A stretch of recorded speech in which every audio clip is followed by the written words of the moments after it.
Bonjour tout le monde. Aujourd'hui, je vais vous parler du contrôle d'identité, de la vérification d'identité et de la preuve d'identité. Mais tout d'abord, je vous rappelle que je propose mes services pour vous aider à résoudre vos litiges de la vie courante sur mon site internet agissezpourvosdroits.fr. La procédure est 100% en ligne. N'hésitez pas à consulter la foire aux questions qui répondra à la plupart de vos interrogations. Entrons maintenant dans le vif du sujet. Il existe plusieurs cas où on peut vous demander un document d'identité.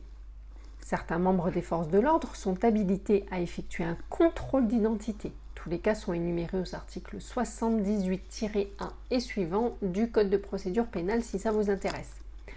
Les douaniers aussi ont cette autorisation dans certains cas qui sont prévus aux articles 67 et suivants du Code des douanes. Et si nécessaire, les forces de l'ordre ou les douaniers peuvent vous retenir sur place pour procéder à une vérification d'identité. Ces cas-là sont ce qu'on appelle des cas normaux, car ça n'a jamais perturbé personne de devoir présenter une pièce d'identité aux forces de l'ordre. Par exemple, lorsque vous êtes en train de conduire et que l'on vous demande votre permis de conduire à l'occasion d'un contrôle routier, vous le présentez spontanément. Par contre, ce qui nous intéresse aujourd'hui, c'est les cas où d'autres personnes vous demandent de montrer un justificatif d'identité. Dans ces cas, on ne parle pas de contrôle d'identité, mais simplement de prouver votre identité. Est-ce que c'est légal? Est-ce que vous êtes obligé de présenter un justificatif? L'exemple le plus courant, c'est l'hôtesse de caisse au supermarché qui vous demande une pièce d'identité lorsque vous réglez par chèque. Alors sachez qu'un document officiel d'identité est obligatoire lorsque vous réglez par chèque et cela est prévu expressément à l'article L131-15 du Code monétaire et financier. Il existe d'autres exceptions qui permettent à un tiers de vous réclamer un justificatif d'identité, par exemple pour l'accès à un casino machine à sous. Autre exemple, à la banque, on vous demande un justificatif d'identité lors de l'ouverture d'un compte.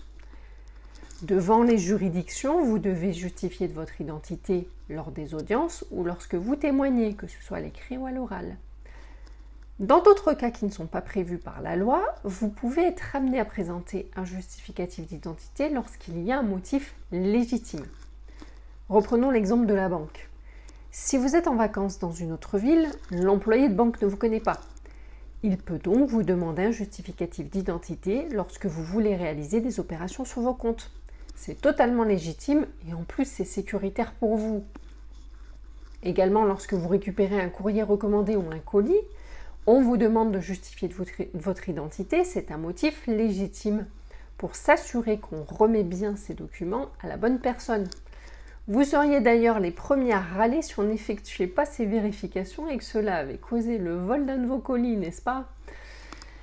Le fait est que, sur le principe, vous êtes en droit de refuser de présenter une pièce d'identité à un tiers non habilité à vous en demander une. Et ce dernier ne peut pas refuser de vous vendre un bien ou un service sur la base de l'absence de présentation de ce justificatif, sauf s'il justifie d'un motif légitime. Outre les exemples déjà cités, l'exemple le plus commun est celui des personnes mineures qui veulent acheter de l'alcool. Si vous avez l'air d'être mineur, le doute permet au vendeur de vous demander de justifier de votre identité. Ceci afin de s'assurer que vous avez bien l'âge légal pour acheter de l'alcool.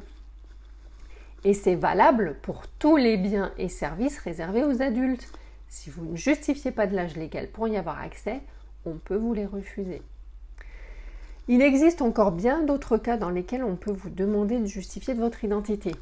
Soit pour vérifier votre âge, soit pour un autre motif qui doit rester légitime. Donc, lorsqu'on vous demande de justifier de votre identité, assurez-vous qu'il s'agisse soit de personnes habilitées à le faire, soit d'un cas prévu par la loi, soit d'un cas pour lequel il existe un motif légitime. Et en cas de doute, contactez les autorités ou un avocat qui sauront vous renseigner efficacement sur vos droits et obligations. Voilà tout pour ce sujet.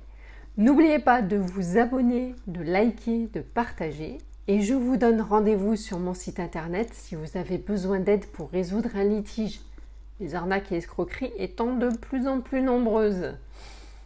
À très bientôt.